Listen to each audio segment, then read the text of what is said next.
This is Steve Brown, Libertarian Heretic, writer, anthropologist, and awesome dad.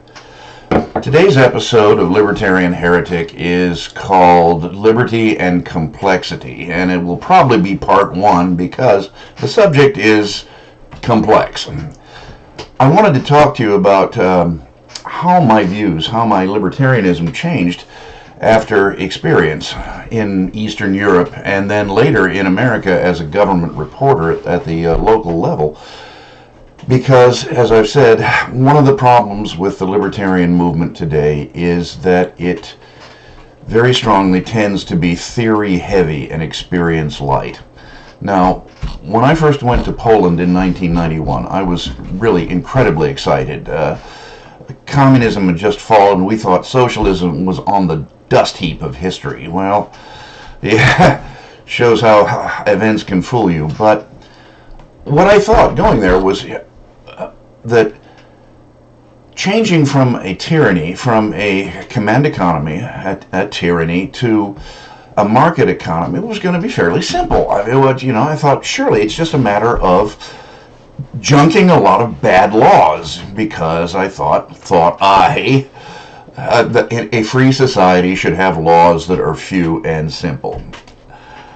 I suppose you can only be so stupid when you're young and inexperienced, but I began to get an idea that things were not quite that simple. Well, I recall the first time it happened. I was on a train going from a town called Brwinów to Warsaw, Warszawa, which is about 25 kilometers thereabouts, and in the company of two delightful young ladies who wanted to show the American, because Americans were still exotic then, and practice their English. So we're passing all these little towns. There's, I think, 6, 7 between them and Warsaw, and this young lady looks out the window and points at a piece of property that's, oh, that used to belong to our family. I wonder if we can get it back now. And of course, it had been confiscated during the communist era. Well, that started a train of thought and some other observations and such. And finally, I started asking people, do you have title insurance here? One of the other things was that it was said that foreign companies were reluctant to invest in Poland, especially if it involved buying something. Hey, puppy, come on, get down. Because there were title issues. So I asked about title insurance. Now, if you've ever bought a house, you've been through this, but it's so much a part of the background noise that you might not even be aware of it. It's that if you, on a deed to a house, when you go through the process of finalizing the purchase and all that, there's somewhere or other there is a list of everybody who's ever owned that house and anybody who potentially might have a claim against it. What title insurance does, briefly, is if you buy a piece of real property and somebody else comes along and says, no, that's mine, because X, then they can do a number of things. Well, they can defend your claim in court. They can buy if the person has a legitimate interest, they might buy it out, or in the very unlikely event that someone actually pursues this and reclaims the property, they compensate you. Nobody'd ever heard of it, but thought it was a really great idea. Now, remember, in Eastern Europe, and Poland in particular, there was not just the communist confiscation, there was the Nazi confiscations before them, so that's two already. Furthermore, the property might have belonged to Jews, who were at one time 15% of the population of Poland. In which case, sad to say, the owner and any immediate, and any might not have direct descendants. They might have all been wiped out. But there might be, like the original owner's fifth cousin, twice removed's grandchild comes along and saying, I'm the heir in direct line. See where it starts to get complicated? In fact, it's so complicated in parts of Eastern Europe, the Czech Republic just flat said no claims before World War II will be considered. So, the next thing that happened. I was working in a bank once a week, practicing English conversation with the bank employees and such. And at one time, they were having some renovations done, and the bank manager, Pani Figaszewska, was tearing her hair with frustration. She said the job was supposed to take 3 months. Said 3 months. It's been 11 months. I can't threaten to fire them. They just, the workers drank on the job. They worked when they felt like it. Typical communist era stuff. And it's better now, believe me. But she said she couldn't threaten to fire them. They just laughed at her and said, "Oh yeah, who are you gonna get?" So I said, "Could you have gotten a completion bond, or sometimes called a performance bond?" And he said, "No, what's that?" And I said, "Well, Pani, it's what it means is that basically they put up this bond that they'll be done by a certain date, and if they're not, they might owe you money." And she, that's it in a nutshell. And if I'm getting anything wrong for my lawyer friends, I'm sorry, but and she did. Her eyes got real big and said, "What a wonderful idea! Nobody'd heard of it." I was getting an inkling that things were not going to be quite so simple, constructing a functional free market society. Third incident, out of several, but these are the most significant ones. But Berlitz, I had a private student who was a lawyer, a gentleman who had a law firm of 39 lawyers. Why 39? I think because at 40, whole new stuff starts to kick in. But he was bored to tears with the business course, and since he was a private student, I got a copy of an old University of Chicago poli-sci textbook called "And the People Shall Judge," 1947 issue, I think, 47, 48. Wonderful book, has lots of original sources on both sides. For example, it has Samuel Johnson's answer to the American colonists, whom he did not think well of, "Taxation, no tyranny," such. But I said, pick anything you like out of this, and we'll use this. We'll use this as text. And to my surprise, he picked Adam Smith.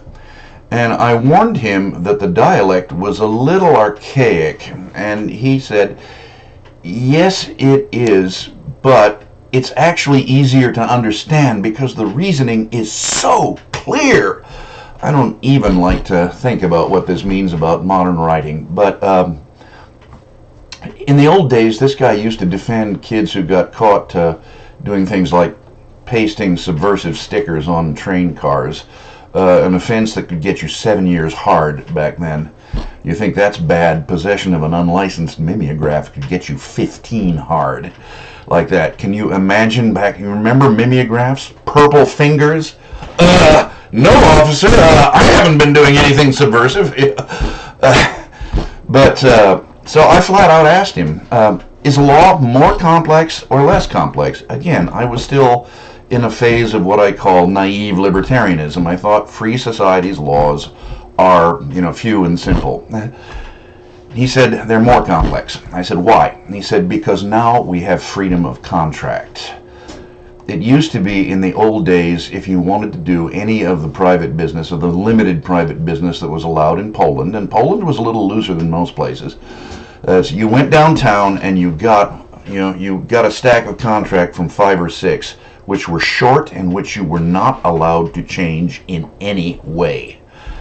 Is that now we have freedom of contract. People are starting to, write their own contracts. Eventually, I wound up writing the English language version myself of a contract between a company called Promotor and World on Ice, which must have been in the millions, and the absurdity of what I was doing, writing the contract using, whereas, hitherto, and hereafter referred to as party of the first part. The language I'd learned from watching television was the absurdity of it caught up with me. I was going, my God. It was one of what I used to call my Polish moments. Only, oh my God, I'm in Poland, But, so we have freedom of contract now. We can do anything we like. Now, as it happens, right now I'm doing temp work in a bank, and I have been introduced to the Universal Commercial Code, the UCC that everybody refers to, and all. More about that later. But let's keep this short and keep to this point. Again, right around this time, I got a hold of a copy of The Federalist. Now, I had probably been exposed to The Federalist in high school, and if I did read it, I probably forgot it line by line as my eyes passed over it. But when I was in Poland, it became endlessly fascinating to me. I was struck with, oh, that's what they were talking about. And someday I am going to do my historical speculation on the effect of Poland on the framing of the U.S. Constitution, although it is only mentioned very briefly 3 times in the Federalist. But Alexander Hamilton, remember Alexander Hamilton is the great victim to libertarians. Hamiltonians, they ruined everything. They destroyed the Articles of Confederation, the true government of the United States, etc. Hamilton said, the laws of a free society are necessarily many and complex. And lawyers, because they have mastered this complex subject and, have the advantage over everybody else, are always going to be arrogant bastards. We're never going to get rid of lawyers. God, as nice as it is to think about, why don't we, how about this year we take all the lawyers out and shoot them?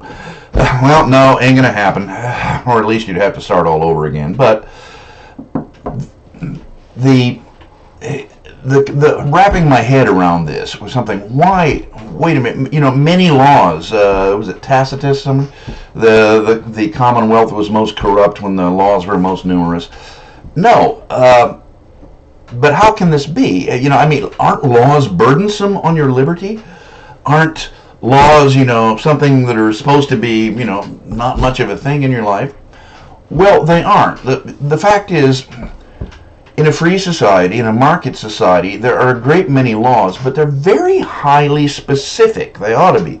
The danger, of course, is when they start multiplying beyond necessity, which is a very easy thing to happen and very hard to guard against. And of course, when they're passed, not by legislative bodies, but by agencies of unelected bureaucrats who are not accountable to anybody. And that is something we will file under unsolved problems for a later episode. But again, ideally, and in most cases, when the law and its administrators are doing their job, there may be a great many laws, but not very many of them apply to you personally at any given time. When does the law start to apply to me? Well, let's see. Probably when I'm sitting at home. Not much. I get in my car. Okay, now laws start to apply to me. The traffic laws. And traffic laws, like a lot of law, it is neither just nor unjust law. It's just law. We do it this way. I'm going to drive on the right side of the street like everybody else. It's very important that I do that, and there's a law against doing it any other way. Is that justice? No. It has to be done that way. We could do it on the left like they do in England, Australia, Japan, any place, New Zealand, I don't know. But we have to do it one way because we don't do it any other way. Everybody has to agree to do it this way.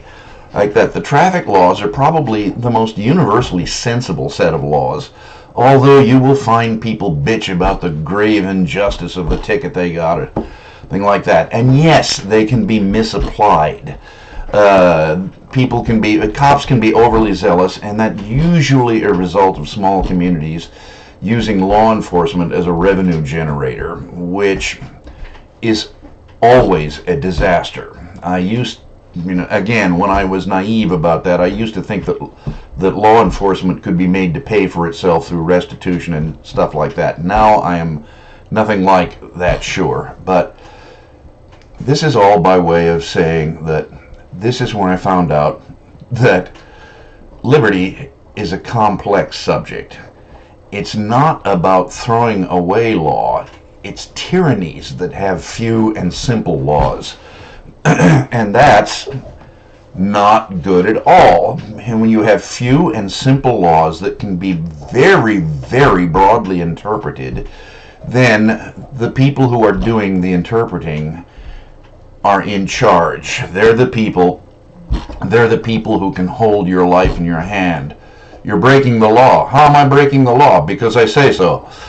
There. And that is where the meaning of that phrase that we all know and we all think so little of, it's become a cliche.